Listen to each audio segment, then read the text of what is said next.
வணக்கம் ஃப்ரெண்ட்ஸ், பாருங்க இது யாருன்னு தெரியுதா உங்களுக்கு? இந்த கூண்டுக்குள்ள இருக்கிற பிள்ளை யாருன்னு தெரியுதா? நம்ம கண்மணி பாப்பா தான். என்ன பண்ணான்னு தெரியுமா? புண்ணை பிச்சு வச்சிருக்கா பாருங்க, கண்ணில் இருக்கிற புண்ணை பிச்சு வச்சிருக்காளா தெரியுதா உங்களுக்கு? இங்க பாருங்க, காலில் நோண்டி நோண்டி பிச்சு வச்சிருக்கா பாத்தீங்களா? குறும்பு தானே இவளுக்கு. எவ்வளவு கஷ்டப்பட்டு கண்ணாபுரத்து பண்ணி விட்டா எப்படி பண்ணிருக்கா பாருங்க ஃப்ரெண்ட்ஸ். நீங்க ரொம்ப குறும்பு பண்ணிட்டு இருக்கா ஃப்ரெண்ட்ஸ். இவா புண் பண்ணு மறுபடியும் போய் ட்ரெஸ்ஸிங் பண்ணிட்டு வந்தோம் நாங்க. இப்போ பாருங்க, அதை கலர் போட்டு விட்டு இங்க பாருங்க, கூண்டுக்குள்ள வச்சாச்சு.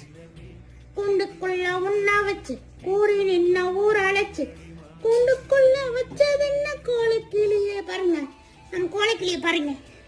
இதுதான் நம்ம யாரும் தெரியுமா? நம்ம கண்மணி பாப்பா தான் இது. அறிவறிவா இருக்கிற புள்ள, எவ்வளவு அம்மையாதான பிள்ளை தெரியுமா? அச்சோ தங்க பிள்ளை. இவதான் கண்மணி. கண்மணி நம்ம பொன்மணி. கண்மணியும் நம்ம பொன்மணியும் பாருங்க.